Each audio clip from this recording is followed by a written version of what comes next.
बच्चे कम आए हैं आज अब तक। Good morning sir. Very good morning.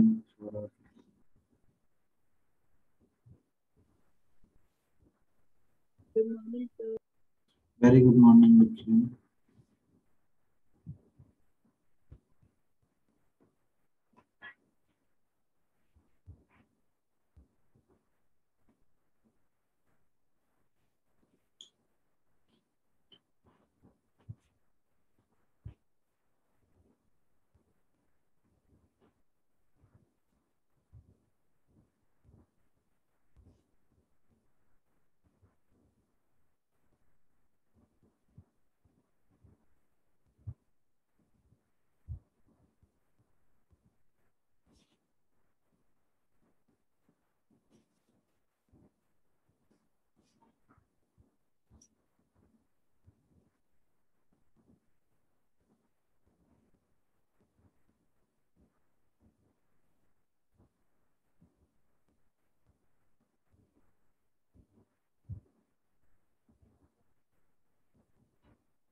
जल्दी से आ जाओ, जल्दी से जुड़ जाओ।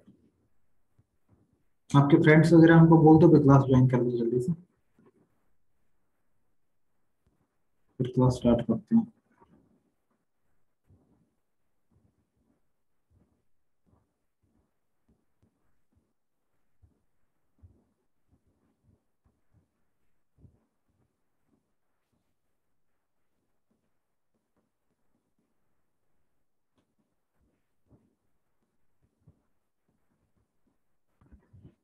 देखो,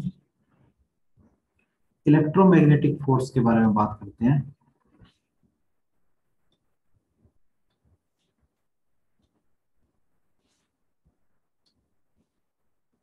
देखिए, इलेक्ट्रोमैग्नेटिक फोर्स के बारे में बात करेंगे तो सबसे पहली चीज तो इलेक्ट्रो मतलब किसके अंदर आएगा ये। जस्ट मिनट भाई, इसमें हाफ वाली क्लास में पता नहीं क्या इशू होता है इसमें। पहली चीज तो ये किस में होगी, चार्ज में आएगी। ये पूरा का फोर्स किसके अकॉर्डिंग लगेगा, चार्ज के अकॉर्डिंग लगेगा, पूरा का पूरा फोर्स। ना इसमें कहीं मास वेरिएबल होगा ना कुछ और, यहाँ पर सिर्फ और सिर्फ क्या होगा, चार्ज वेरिएबल होगा, चार्ज के अकॉर्डिंग लगेगा। कैसे लगेगा, जैसे एक बॉडी है जिसका प्लस क्यू चार्ज है, दूसरे का प्लस क्यू चार्ज है, दोनों के बीच में क्या होगी डिस्टेंस, क्या दोनों के बीच में मैंने यहाँ पर आर डिस्टेंस ले ली, और रिपल्सन हो रही है दोनों के बीच में, रिपल्सन हो रही है दोनों के बीच में। ठीक है, कितनी रिपल्सन होगी ये उस चीज को डिटरमाइन करता है, फोर्स में कितनी रिपल्सन होगी। तो उसकी वैल्यू कैसे निकली, कुलम्स ने निकाली इसकी वैल्यू।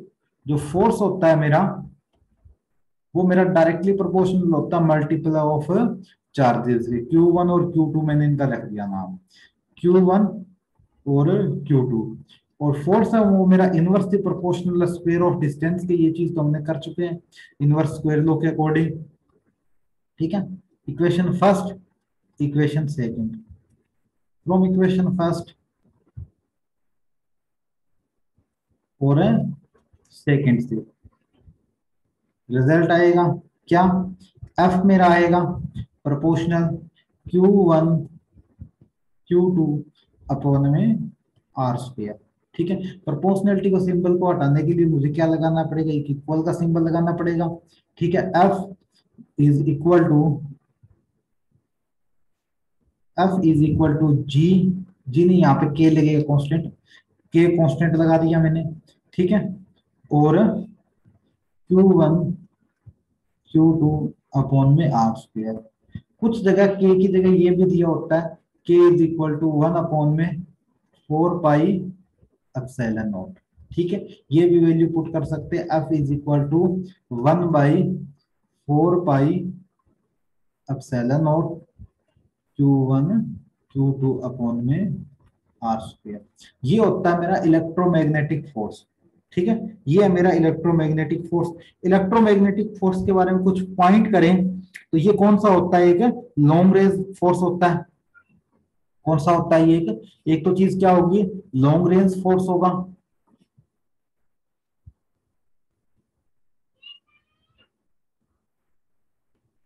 लॉन्ग रेंज फोर्स होगा। सर हाँ जी, आपने ये क्या लिखा है सर? ये 1/4πε0 बच्चे ये इसका क्या मतलब होता है सर?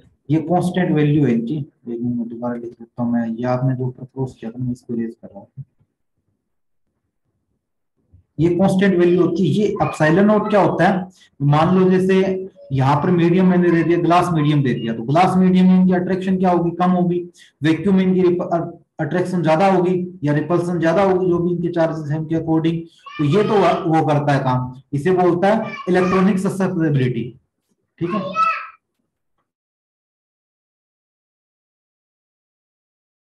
इसे बोला जाता है इलेक्ट्रॉन ससेप्टिबिलिटी। ठीक है, और 4 पाई की वैल्यू आपके पास पता होती है, तो इनकी वैल्यू ओवरऑल होती है 9 की नियर अबाउट वैल्यू होती है। वो एक साइंटिफिक वैल्यू, वो चीजें आपके सिलेबस में आएगी आगे।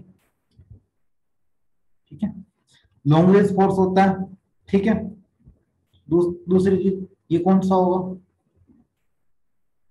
स्ट्रॉन्ग फोर्स होगा। कौन सा होता है ये, स्ट्रॉन्ग फोर्स होगा। ठीक है, दूसरी चीज इसके अंदर ना मैंने बताया था भी मीडियम की रिक्वायरमेंट नहीं होती, लेकिन इसमें क्या होगी, मीडियम की रिक्वायरमेंट होगी। एक में बताया मैं, इट रिक्वायर मीडियम। मतलब क्या कि ये मीडियम के ऊपर डिपेंडेंट फोर्स है, मीडियम के ऊपर डिपेंड होता है। ठीक है, ये मीडियम के ऊपर क्या होता है, डिपेंड होता है, dependent force on a medium. ठीक है, और ज्यादा इसके बारे में करें हम, और ज्यादा आप अपनी स्क्रीन के ऊपर देख सकते हो कि ये मैग्नेटिक फोर्स है। इलेक्ट्रिक एंड मैग्नेटिक इफेक्ट्स बनता are in generally for each other and that why we refer that force of electromagnetic. मतलब इलेक्ट्रिसिटी और मैग्नेट दोनों से ये बनेगा, जिसे हम क्या कहेंगे, इलेक्ट्रोमैग्नेट फोर्स कहेंगे। ठीक है, electromagnetic force are also range force, मतलब लॉन्ग रेंज फोर्स है मैंने बताया अभी। ठीक है, लाइक ग्रेविटेशनल फोर्स, इन सारी चीजों से क्या होता है, ये एक लॉन्ग रेंज फोर्स है। ठीक है, और मैं बात करूं ग्रेविटेशनल फोर्स है, तो ग्रेविटेशनल फोर्स है 10⁻⁻³ +36 टाइम्स ज्यादा हेवी फोर्स है। ठीक है, ज्यादा स्ट्रॉन्ग फोर्स है, 10⁻⁻36। तो इसको -36 है ये।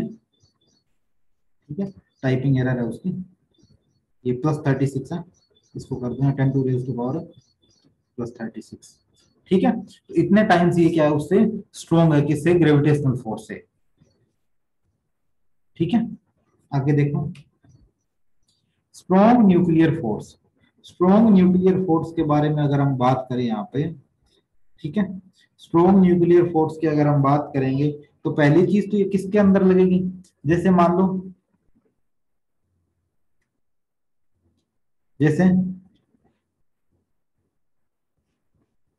प्रोटॉन और इलेक्ट्रॉन्स हैं, प्रोटॉन्स हैं, इन दोनों के बीच में क्या होगी, इन दोनों के बीच में क्या होगी, इलेक्ट्रॉन और प्रोटॉन के बीच में क्या होगी, अट्रैक्शन। अट्रैक्शन होगी। इनके बीच में भी क्या होगी, अट्रैक्शन होगी। ठीक है, अगर वही केस मैं ले लूं इसके आगे, वही केस मैं इसके आगे ले लूं, यहां पर मैंने प्रोटॉन ले लिया एक और, तो इनके केस में क्या होगी, रिपल्सन होगी, रिपल्सन होगी। इनके केस में क्या होगी, रिपल्सन होगी, अट्रैक्शन अट्रैक्शन। अब ये अट्रैक्शन अट्रैक्शन हो रही है, रिपल्सन हो रही है इनके बीच में, तो कोई फोर्स तो वर्क कर ही रहा है। अट्रैक्शन के लिए कोई फोर्स कर रहा है या रिपल्सन के लिए कोई फोर्स कर रहा है, तो उससे बोला जाएगा स्ट्रॉन्ग न्यूक्लियर फोर्स बोला जाता है। ठीक है, स्ट्रॉन्ग न्यूक्लियर फोर्स होगा कौन सा, ये फुल्ली फिल्ड जो ऑक्टेंट होते हैं ना, मतलब जैसे मान लो मैं बात करूं हाइड्रोजन एटम, हाइड्रोजन नहीं हीलियम एटम्स की बात करता हूं मैं, हीलियम की जगह लिथियम दे दें बेटर रहेगा। लिथियम एटम्स की बात करूं मैं, लिथियम एटम्स की बात करूं, ठीक है, न्यूक्लियस है ये, फर्स्ट ऑर्बिट, फर्स्ट ऑर्बिट में 2 इलेक्ट्रॉन्स आ गए, सेकंड ऑर्बिट में 1 इलेक्ट्रॉन्स बता इसके पास, 1 इलेक्ट्रॉन आ गया। अब ये फोर्स कौन सा लगा है, अगर मैं इसको थोड़ा सा जस्टिफाई करूं, तो ये फोर्स है ना इन दोनों के बीच में लग रहा है। ठीक है, यहां फोर्स लग रहा है, इस फोर्स की बात हो रही है, ये फोर्स कौन सा होगा, स्ट्रॉन्ग न्यूक्लियर फोर्स होगा। ठीक है, और देन दूसरी चीज अगर मैं बात करूं, इसके अंदर जो प्रोटॉन्स है वो इस इलेक्ट्रॉन्स के साथ लग रहा है, ये वीक बोला जाता है। Weak nuclear force, nuclear force, इसे हम वीक न्यूक्लियर फोर्स बोलेंगे। क्यों बोलेंगे? क्योंकि इस आउटर मोस्ट सेल के जो इलेक्ट्रॉन्स है उस इलेक्ट्रॉन्स को मूव करवाना क्या है, इजी है। उस आउटर मोस्ट इलेक्ट्रॉन्स के सेल को इधर उधर लेके जाना इजी है, तो इस वजह से हम क्या बोलेंगे, इसे बोलेंगे। ठीक है,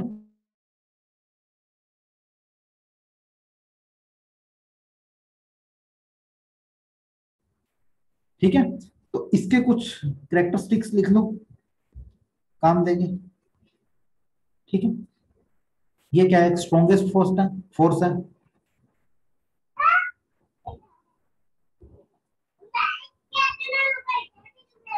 जस्ट अ मिनट।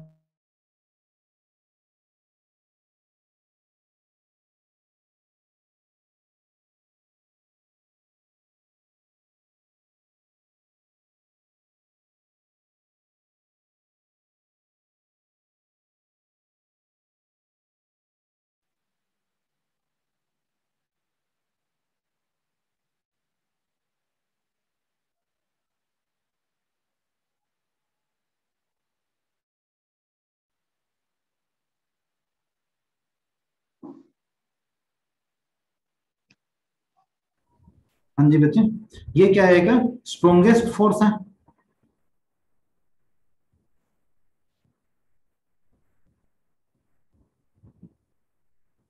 ये एक स्ट्रॉन्गेस्ट फोर्स रहेगा। दूसरा क्या रहेगा, शॉर्ट रेंज फोर्स है।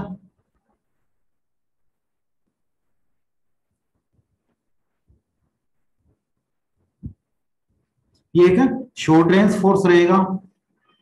और तीसरी चीज क्या रहेगी, do not depend on charge. ये चार्ज पर हमारा कभी भी डिपेंड नहीं होगा। ठीक है, और दूसरी, अब नेक्स्ट अगर पॉइंट लिखूं मैं, ये 100 टाइम्स क्या रहेगा, ये एक 100 टाइम्स स्ट्रोंगर फोर्स है, stronger force than electromagnetic force.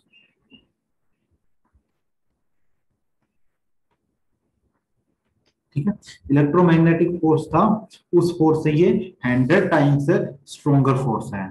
ठीक है बच्चे, देखो इसके अंदर और कुछ पॉइंट्स। ठीक है, strong nuclear force is the strongest among all fundamental force, but its range application is extremely small. इसकी रेंज है ना, वो कितनी है, 10 to raise to power minus 15 metre तक ही है। ठीक है, it is 100 times stronger than electromagnetic force, independent of charge है। ठीक है, responsible of stability of nucleus because there are strong electric repulsion between electrons या प्रोटॉन्स के बीच में होगी inside the nucleus, but nuclear attraction between these particles is much stronger than hold them together. ठीक है, ये तो चीजें जनरल सी चीजें हैं, इनके स्क्रीनशॉट ले लोगे, बाकी ये चैप्टर आज फिनिश होने के बाद में इसका स्क्रीनशॉट में सेंड कर दूंगा। ठीक है, नेक्स्ट की बात करें, वीक न्यूक्लियर फोर्स। ठीक है, वीक न्यूक्लियर फोर्स की बात करेंगे, तो वीक न्यूक्लियर फोर्स के बारे में अगर हम करें तो इसके की पॉइंट्स है वो इंपॉर्टेंट रोल रखते हैं। की पॉइंट्स की बात करूंगा तो क्या रहेगा, इसकी रेंज क्या रहेगी, रेंज इसकी रहेगी 10 to raise to power minus 15 meter. ठीक है, और क्या, stronger than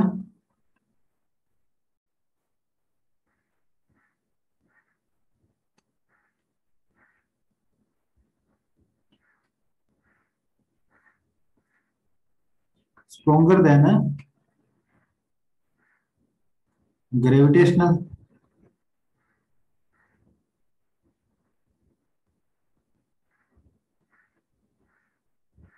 gravitational force.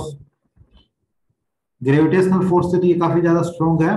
Then जो हमारे और अदर फोर्सेस है, जैसे इलेक्ट्रोमैग्नेटिक फोर्स है, वीकर देन इलेक्ट्रोमैग्नेटिक फोर्स।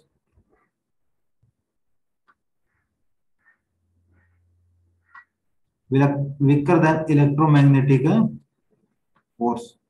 ये इलेक्ट्रोमैग्नेटिक फोर्स से भी क्या है, वीक है।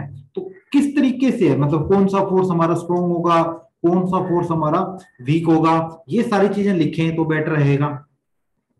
अगर मैं फोर्स की बात करूं, कौन से फोर्स की बात कर रहा हूं मैं, यहां पर स्ट्रॉन्ग न्यूक्लियर फोर्स की बात कर रहा हूं, एस एन लिख रहा हूं। स्ट्रॉन्ग न्यूक्लियर फोर्स मेरा सबसे ज्यादा बेस्ट माना जाता है। फिर इसके बाद की मैं बात करूं, तो फिर इसके बाद मेरा कौन सा आएगा, फोर्स आएगा मेरा इलेक्ट्रोमैग्नेटिक फोर्स। फिर इसके बाद मेरा कौन सा आएगा, इलेक्ट्रोमैग्नेटिक फोर्स माना जाता है। ठीक है, फिर इसके बाद क्या आएगा मेरा, कौन सा आएगा, कौन सा फोर्स आएगा मेरा, ये weak nuclear force, weak nuclear force. Weak nuclear force आएगा। देन लास्ट में मेरा कौन सा आएगा, ग्रेविटेशनल फोर्स। ठीक है, लास्ट में मेरा कौन सा होगा, ग्रेविटेशनल फोर्स होगा लास्ट में मेरा। ये इनकी एक रेंज होती है, अभी इस तरीके से हमारे फोर्स सारे के सारे वर्क करते हैं। ठीक है, इनकी रेंज की अगर मैं बात करूं, फर्स्ट वाली की अगर मैं रेंज बात करूं, तो क्या 10 to raise to power minus 15 meter है। ठीक है, इसकी रेंज क्या है, इनफाइनाइट तक होती है। इसकी रेंज कितनी है, 10 to raise to power minus 15, almost same है दोनों की रेंज, तो रेंज में कोई दिक्कत आई नहीं क्योंकि न्यूक्लियर के बेस पे। इसकी रेंज कितनी है, इनफाइनाइट है। ठीक है, इनकी रेंज ये चीज दी होती है, क्योंकि ये हमारे किस पे लगते हैं, इलेक्ट्रॉन्स पे लगते हैं, मतलब ये हमारे चार्जेस के ऊपर डिपेंड होते हैं तो हमारी इनफाइनाइट रेंज है। ये प्लैनेट्स के ऊपर डिपेंड है तब हमारी इनफाइनाइट रेंज है। ये दोनों के दोनों न्यूक्लियस पे डिपेंड है, इस वजह से इन दोनों की रेंज क्या है, ऑलमोस्ट सेम होती है। ठीक है, तो ये है, इसके बारे में इतना ज्यादा ये इंपॉर्टेंट रोल नहीं रखता, लेकिन इतने इसके की पॉइंट्स हैं। ठीक है, ये इसकी कुछ रेंज वगैरह दे रखी है मैंने यहाँ, वो आप नोट कर सकते हो। ठीक है, 15 आएगा यहाँ, 16 नहीं आएगा, 10 टू रेज पावर माइनस 15। बाकी चीजें सेम है, कोई दिक्कत वाली बात नहीं, इनको नोट कर देना।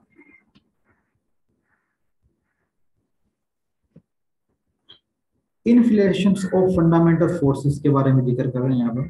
ठीक है भाई, जो इतने भी फोर्स थे ना, उन फोर्स का कंक्लूजन निकालने हैं कि किस तरीके का कौन सा फोर्स था या क्या उसकी रेंज थी, सारी की सारी चीजें हम यहाँ करें कि किस बेस पर वो फोर्स लग रहा था।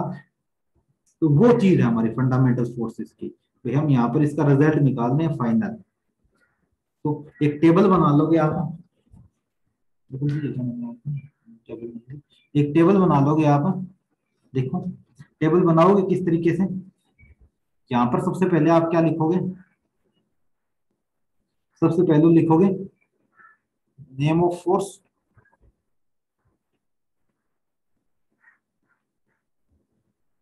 नेम ऑफ फोर्स लिख दिया आपने।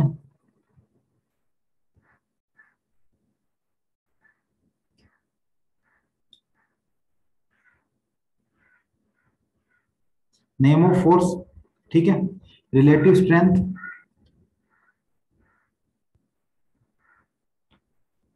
मतलब इसकी रेंज वगैरह कितनी होती है, क्या इसकी रिलेटिव स्ट्रेंथ है, वो सारी चीजें लिखोगे आप यहाँ पे।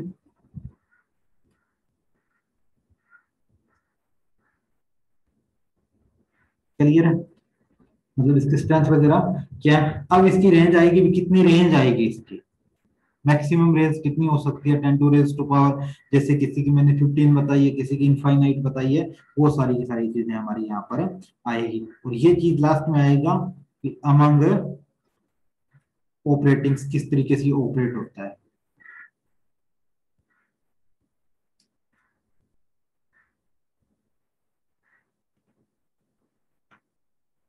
ठीक है, लिखोगे सबसे पहले फर्स्ट फोर्स के बारे में। ठीक है, फर्स्ट फर्स्ट फोर्स कौन सा था, मैंने करवाया था ग्रेविटेशनल फोर्स करवाया था फर्स्ट। इसकी रेंज स्ट्रेंथ क्या थी, 10 to raise to power minus 18 थी। ठीक है, रेंज क्या थी इसकी, इनफाइनाइट थी। और किस पर होता था ये, all objects of universe, all object of universe, ये यूनिवर्स के सभी ऑब्जेक्ट के ऊपर अप्लाई होता था ये फोर्स, हमने किया ये फोर्स। सेकंड फोर्स की अगर मैं बात करूं, कौन सा आएगा सेकंड फोर्स मेरा, weak nuclear force. Second force की मैं बात करूं, वीक न्यूक्लियर फोर्स हमने किया था। इसकी रेंज, इसकी जो स्ट्रेंथ थी वो कितनी थी, 10 to raise to power minus 13। और इसकी रेंज की थी, कितनी थी, -15 मीटर। क्लियर, रेंज इसकी ये थी। और ये वर्क किसके ऊपर कर रहा था, एलिमेंट्री पार्टिकल्स के ऊपर।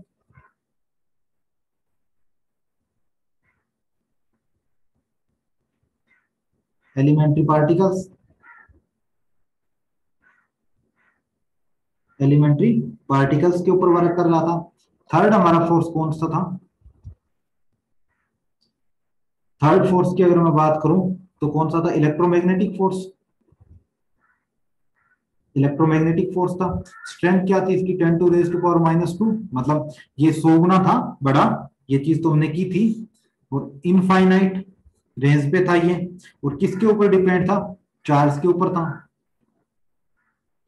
चार्ज के ऊपर डिपेंड था ये चीज, इसमें कोई दिक्कत ही नहीं है। और सबसे ज्यादा स्ट्रॉन्ग के बारे में बात करूं, strong nuclear force, strong nuclear force, ठीक है। इसकी कितनी थी, स्ट्रेंथ 1 है इसकी स्ट्रेंथ। ये स्ट्रेंथ वगैरह मैंने बताई नहीं है, एक की बताई थी आपको स्ट्रेंथ है, 10⁻², मतलब 100 टाइम्स के बारे में बताया था मैंने उसका। तो ये एक ही बताया था, बाकी मैंने नहीं बताई थी आपको स्ट्रेंथ, तभी ये टेबल करवा रहा हूँ मैं। ठीक है, रेंज कितनी थी इसकी, 10⁻⁻15 मीटर। ठीक है, और ये वर्क किसके ऊपर कर रहा था, न्यूट्रॉन्स,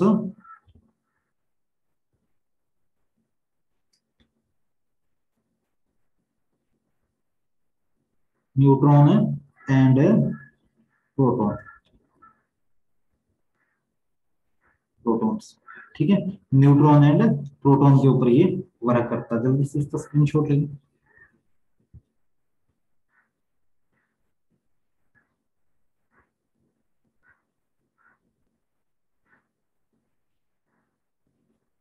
कोई डाउट है तो किसी को बता दो, कमेंट कर सकते हो, आपके कमेंट्स विजिबल है मेरी स्क्रीन की तरफ। स्क्रीनशॉट ले लो इसका।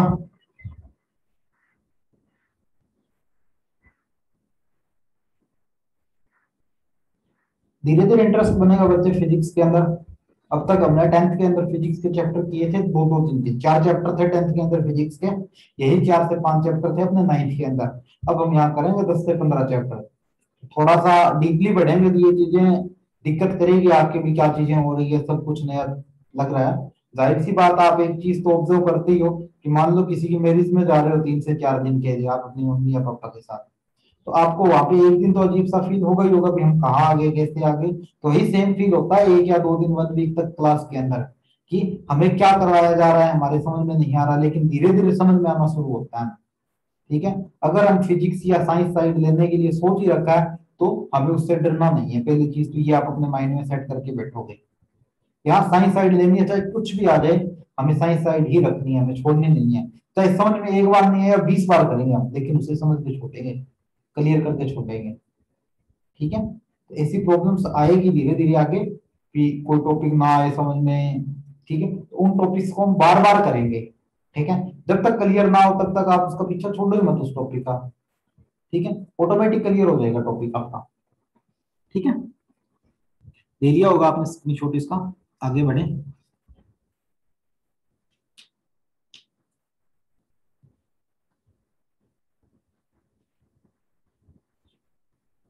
Nature of physical loss, nature of physical loss के बारे में बात करें, law of conservation of energy. ये लॉ हमने 9th क्लास में सबसे पहले किया था, law of conservation of energy. मतलब इसका मतलब क्या है कि जितनी भी एनर्जी इन्वायरमेंट में है ना, वो सारी की सारी क्या है, एक कांस्टेंट फॉर्म में है। All energy are constant,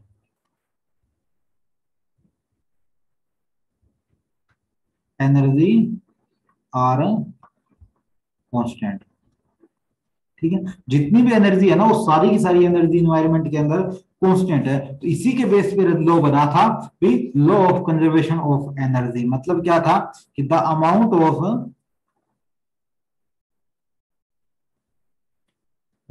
of total energy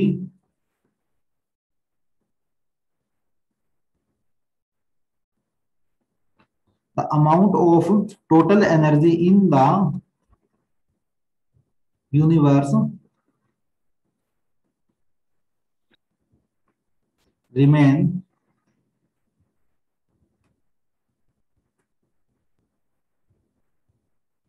remain constant. जितनी भी एनर्जी है यूनिवर्स के अंदर सारी की सारी कांस्टेंट फॉर्म में है। तो इसका मतलब क्या है, इसका मतलब एक ही है कि एनर्जी है, energy can neither be created, ये बात तो सुनी होगी भी, एनर्जी को कभी ना ही तो क्रिएट किया जा सकता और ना ही उसे क्या किया जा सकता, डिस्ट्रॉयड किया जा सकता। ये चीज तो सुनी है आपने। तो वही तो सेम केस हम यहाँ पर ले ही रहे हैं कि ना ही तो एनर्जी को हम डिस्ट्रॉयड कर सकते और ना ही उस एनर्जी को हम क्या कर सकते, यहाँ पर बना सकते, उत्पन्न कर सकते। इसका मतलब एनर्जी जितनी भी है वो एक कांस्टेंट फॉर्म में, एक सेम फॉर्म में पड़ी रहेगी जितनी भी एनर्जी अपने पास है। Be energy neither be created nor be destroyed, so all amount of total energy in the universe remain constant form. सारी की सारी एनर्जी क्या है यूनिवर्स के अंदर है, कांस्टेंट फॉर्म में सेव है। तो यही तो हमारा फर्स्ट लॉ है, law of conservation of energy. यही तो चीज होती है। इसी के अकॉर्डिंग तो हम बोल सकते हैं कि जितनी जितनी एनर्जी है वो हमारी एक कांस्टेंट रहेगी, उसे हम कभी भी उत्पन्न नहीं कर सकते। नेक्स्ट लॉ कौन सा, law of conservation of charge. यहां पर हम बात कर रहे हैं चार्ज की। चार्ज के अंदर थोड़ा सी प्रोसेस अलग हो जाती है। चार्ज की डेफिनेशन के बारे में लिखोगे तो चार्ज थोड़ा सा अलग हो जाता है। इफ एनी प्रोसेस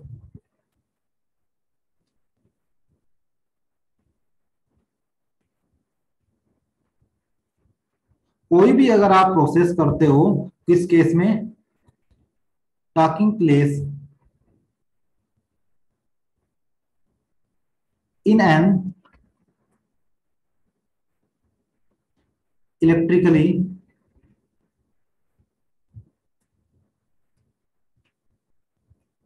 कोई भी एक प्रोसेस करते हो इलेक्ट्रिकली आइसोलेटेड। आइसोलेटेड का मतलब होता है कि सेम एक जैसा चार्ज रखना, ठीक है। आइसोलेटेड सिस्टम, कोई भी आइसोलेटेड सिस्टम है, ठीक है, जहां पर हमारा सिस्टम क्या है, बिल्कुल सेम है। और क्या है, द अलजेब्रिक आर्बिट्रेरी, आर्बिट्रेरी का मतलब मत लिखना, कोई फायदा नहीं है उसमें। आप इतना ही लिखोगे तो भी ये चीज क्लियर हो जाएगी। मतलब कोई भी आप चार्ज के बारे में बात करोगे तो वहां पर आइसोलेटेड चार्ज सिस्टम होता है। आइसोलेटेड चार्ज सिस्टम का मीनिंग क्या होता है कि आपने कोई भी एक लिया, चार्ज बॉडी ली, इसके ऊपर चार्ज क्या रहेगा, पूरी की पूरी छड़ के ऊपर सेम रहेगा। ये नहीं है कि आपने एक पार्टिकल लिया, उसके ऊपर यहां पर तो 3 कूलम्ब चार्ज दे दिया आपने, यहां पर तो कितना 3 कूलम्ब चार्ज, और यहां पर आपने 5 कूलम्ब चार्ज दे दिया। ऐसा पॉसिबल नहीं होता। पूरे के ऊपर डिस्ट्रीब्यूटेड चार्ज क्या होता है, सेम होता है। आइसोलेटेड सिस्टम का मतलब होता है ये कि पूरे के ऊपर सिस्टम क्या हो, हमारा चार्ज क्या हो, सेम हो, ठीक है। ये हमारा होता है law of conservation of charge. अगर नेक्स्ट की बात करूं मैं, law of conservation of linear momentum. Linear momentum की अगर मैं बात करूंगा यहां पर, तो एक्सटर्नल फोर्स होता है ना, एक्सटर्नल फोर्स होता है, वो मेरा किसके इक्वल होता है, यहां पर 0 के इक्वल होता है। जितना भी एक्सटर्नल फोर्स लगेगा किसी बॉडी के ऊपर, वो मेरा कितना होता है, 0 होता है, ठीक है। ये बात तो बोली थी मोमेंटम के अंदर जब हमने सेकंड लॉ ऑफ मोशन किया था 9th क्लास के अंदर, चेंज ऑफ मोमेंटम के बारे में, तो वहां पे यही बोला गया था, ठीक है। तो उसी के अकॉर्डिंग है, इसकी डेफिनेशन लिखोगे, if the resultant external force, जितना भी एक्सटर्नल फोर्स होगा ऑन ए सिस्टम, कोई भी सिस्टम के ऊपर जितना भी एक्सटर्नल फोर्स होगा वो कितना होगा, इज 0। वो हमारा क्या होगा, 0 होगा। The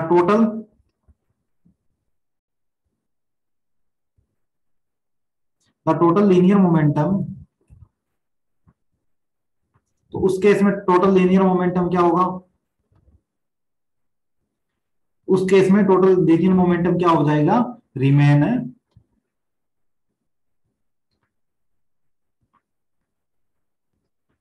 constant. तो उसके ऊपर टोटल लीनियर मोमेंटम अपना कितना हो जाएगा, उसके ऊपर कांस्टेंट हो जाएगा, क्योंकि फोर्स की बात होती है हमारी। सेकंड ऑफ मोशन बोलता है क्या, चेंज ऑफ मोमेंटम बोलता है। अगर हमारा वहां पर जो फोर्स है वो कांस्टेंट हो गया, तो जो चेंज हो रहा है टाइम के केस में, टाइम के केस में तो चेंज हो रहा था, अपना जनरल सी बात है, मैं फॉर्मूला लिखूं कि फोर्स मेरा क्या था, चेंज ऑफ मोमेंटम था, चेंज ऑफ मोमेंटम था। अगर इस चीज को मैं जीरो कर दूं तो ये चीज मेरी ऑलरेडी इस साइड जाके जीरो हो गई, तो इसका मतलब मोमेंटम तो मेरा चेंज हुआ ही नहीं, सेम एज इट इज रह गया। मोमेंटम तो मेरा यहाँ क्या हो गया, फिर कांस्टेंट हो गया। मोमेंटम तो यहाँ मेरा कांस्टेंट बन चुका है। मोमेंटम कांस्टेंट बन चुका है तो यही तो केस था कि मोमेंटम को कांस्टेंट ही बनाना था, हमें मोमेंटम को कांस्टेंट ही बनाना था। तो वही तो चीज है कि law of conservation of momentum क्या होता है, जिसके अंदर मोमेंटम पूरा का पूरा क्या रहे, अपना कांस्टेंट रहे, मोमेंटम उसमें क्या रहे, कांस्टेंट रहे। ठीक इसी तरीके से अगर मैं बात करूं एंगुलर मोमेंटम की, तो एंगुलर मोमेंटम में भी मेरा क्या होगा, एक्सटर्नल टॉर्क क्या रहेगा, कांस्टेंट रहेगा। एंगुलर मोमेंटम में मेरा क्या रहेगा, एक्सटर्नल टॉर्क होता है। ठीक है, ये चीजें करेंगे, एक्सटर्नल टॉर्क है वो मेरा कितना हो जाएगा, जीरो हो जाएगा। एक्सटर्नल टॉर्क मेरा कितना हो जाएगा, जीरो हो जाएगा। तो ये क्या हो जाएगा फिर, रिमेन कांस्टेंट हो जाएगा, रिमेन कांस्टेंट हो जाएगा। यही तो केस है, इजी सा है, कोई दिक्कत नहीं है। चार छोटी छोटी डेफिनेशन है, इन डेफिनेशन को आप लिख लोगे, ठीक है, कोई दिक्कत नहीं आएगी। और यही चैप्टर का जो लास्ट टॉपिक था वो इतना ही था। ठीक है, फर्स्ट चैप्टर अपना यहाँ पे फिनिश होता है बच्चे। योगेश जवाहर सर, एनर्जी की फॉर्म चार्ज कर सकते हैं, एक बार चार्ज कर सकते हैं, लेकिन उस चार्ज की बात नहीं कर रहे, ना ही तो उस एनर्जी की बात कर रहे हैं। वो एनर्जी होती है आपकी, जब हम बात करेंगे इलेक्ट्रिकल एनर्जी, कमर्शियल एनर्जी, ये सारी चीजें बात करते हैं ना, तब हम उन चीजों का जिक्र करते हैं। जो जर्नल से लॉ बने होते हैं ना, उनमें ना ही तो हम एनर्जी केस में चार्ज को घुसा सकते हैं, ना ही चार्ज केस में हम एनर्जी को वहां पर एडजस्ट कर सकते हैं। चार्ज एक अलग फॉर्म रहेगी और एनर्जी एक अलग फॉर्म रहेगी जब हम किसी लॉस की बात करेंगे। कोई सिद्धांत दिया है, किसी ने कोई प्रिंसिपल दिया है, उसके अंदर हम दो पार्टिकल्स को मिक्सअप नहीं कर सकते कभी भी। थर्ड लॉ के अंदर क्या दिया है सौरभ, थर्ड लॉ के अंदर ये दिया है कि एक्सटर्नल फोर्स अगर अपना जीरो हो गया तो टॉर्क, ये एक्सटर्नल फोर्स अगर अपना जीरो हो गया तो लीनियर मोमेंटम अपना क्या हो जाएगा, रिमेन कांस्टेंट हो जाएगा। लीनियर मोमेंटम कांस्टेंट होगा कैसे, वो चीज आप देख रहे हो स्क्रीन के ऊपर। लीनियर मोमेंटम कैसे होगा, लिख देते, इसको मैं दोबारा कर देता हूँ, इरेजर चला तो इसमें चल गया इरेजर, कोई ना दोबारा लिख देता हूँ मैं इस चीज को। सेकंड लॉ ऑफ मोशन क्या बोलता था, सेकंड लॉ ऑफ मोशन क्या बोला था, F is equal to change of momentum था। अब इसने कहा रिजल्टेंट जो एक्सटर्नल फोर्स है वो क्या है, सिस्टम के अंदर जीरो है। तो ये चीज तो मेरी जीरो हो चुकी है, जीरो हो चुकी है, तो इसका मतलब टी मेरा उस साइड होकर जीरो हो गया। मतलब P इज इक्वल टू क्या आ गया मेरे पास, P तो मेरे पास क्या बच गया, फिर कांस्टेंट बच गया। P तो मेरा चेंज हुआ ही नहीं, चेंज क्यों नहीं हुआ, क्योंकि T तो मेरा उस साइड जाके जीरो हो गया, T तो मेरा उस साइड जाके जीरो बन गया, जीरो के साथ मल्टीप्लाई हो गया। इसका मतलब है जो मेरे पास मोमेंटम था वो मेरे पास कांस्टेंट का कांस्टेंट रह गया, वो तो मेरे पास किसी तरीके से चेंज हुआ ही नहीं। तो वही तो केस बोल रहा है कि मेरे पास जो अगर एक्सटर्नल फोर्स है वो जीरो हो गया तो मेरे पास लीनियर मोमेंटम है वो कांस्टेंट हो जाएगा। इसी केस में अगर एंगुलर मोमेंटम की बात करेंगे, लीनियर में अपना फोर्स आता है, एंगुलर में अपना टॉर्क आता है। ठीक है, अगर मेरे पास टॉर्क जीरो हो गया तो एंगुलर मोमेंटम मेरे पास रिमेन कांस्टेंट हो जाएगा। टॉर्क वगैरह का रिलेशन हम इसी यूनिट के अंदर आगे करेंगे, टॉर्क वगैरह आएगा आपका। ठीक है, तो इस वजह से मैं टॉर्क वगैरह को इतना ज्यादा डीपली नहीं लेके जा रहा। ठीक है, एक बार ये चीजें थोड़ी सी समझने वाली है भी, किस तरीके से ये सिस्टम जीरो बनता है, किस तरीके से ये सिस्टम अपना आगे बढ़ेगा।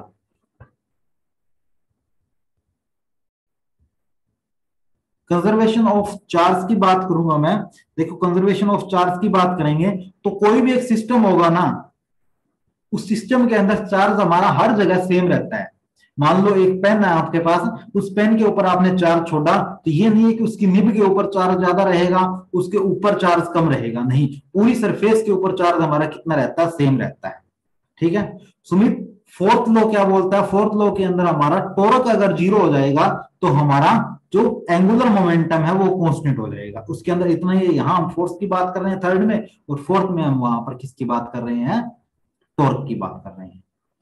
तो आज की क्लास इतनी रहेगी, टाइमर लग चुका है, खत्म होने वाली है। थैंक यू एवरीवन, मिलेंगे कल क्लास में। फर्स्ट लेसन फिनिश हो चुका है, इसके नोट्स भेज दूंगा आपके पास, ठीक है, आप नोट कर देना। एंगुलर मोमेंटम करवा दूंगा बच्चे, सुमित कोई दिक्कत नहीं है, कल की क्लास में रिमाइंड करवा देना, करवा दूंगा मैं, क्योंकि अब क्लास ऑटोमेटिक स्टॉप हो जाएगी अदरवाइज। ठीक है, थैंक यू एवरीवन। सुमित करवा दूंगा मैं, कल करवा दूंगा, कोई दिक्कत नहीं, ठीक है। Thank you sir.